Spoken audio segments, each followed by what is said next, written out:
Bonjour à tous et à toutes, bienvenue pour notre 25e séquence IT Box. La dernière fois on avait évoqué l'IoT, aujourd'hui on va parler de l'assistant Google et plus particulièrement du Dialogflow. Et pour en parler je me trouve avec Damien Van de Kerkhove, informaticien chez Onerix du groupe Black Sheep Trace. Bonjour Damien. Bonjour Mathieu. Alors on va commencer par le commencement, le Dialogflow c'est quoi en gros? Alors Dialogflow c'est un service Google, c'est une plateforme naturelle de compréhension de langage dont le but est de créer des interfaces utilisateurs conversationnelles dans des sites web, dans des applications mobiles ou tout système interactif. Alors pourquoi en parler? À quoi ça sert en fait concrètement? Alors le but c'est de remplacer des tâches récurrentes, donc il arrive régulièrement qu'un utilisateur perde son mot de passe et commence à discuter avec un agent pour pouvoir récupérer son mot de passe ou en générer un nouveau. Le but c'est de ne plus avoir un agent qui perd son temps derrière, mais d'avoir un bot. Parce que c'est une tâche récurrente qu'on peut programmer, d'avoir un bot qui reset le mot de passe de l'utilisateur ou qui le guide vers la bonne page pour le récupérer. Alors, on va évidemment s'adresser aux informaticiens et aux développeurs. Comment cela fonctionne-t-il en fait?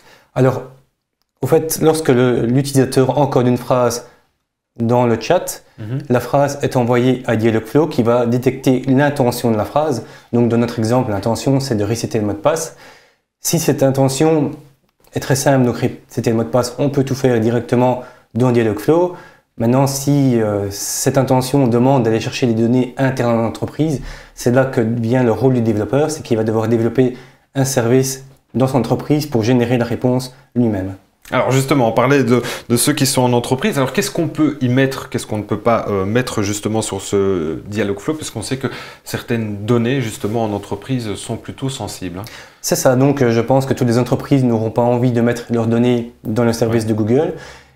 Et donc c'est pour ça qu'on peut en créer un point d'entrée HTTP dans lequel nous allons recevoir la phrase et donc l'intention de l'utilisateur et on va pouvoir former une réponse avec des données privées de l'entreprise. Alors au niveau de la sécurité, on en parle, à quoi il faut vraiment être très attentif? Alors quand je dis des données privées d'entreprise, on peut aussi avoir des données privées d'une personne.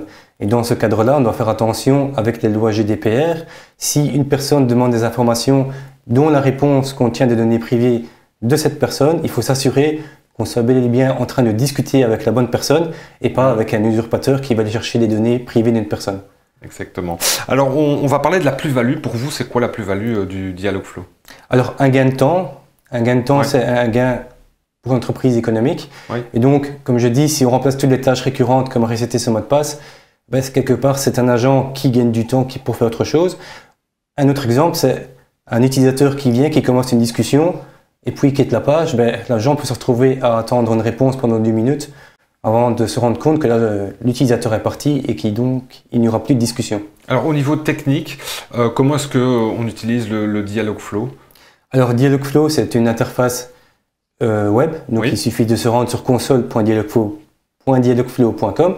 C'est une interface très simple, très ergonomique.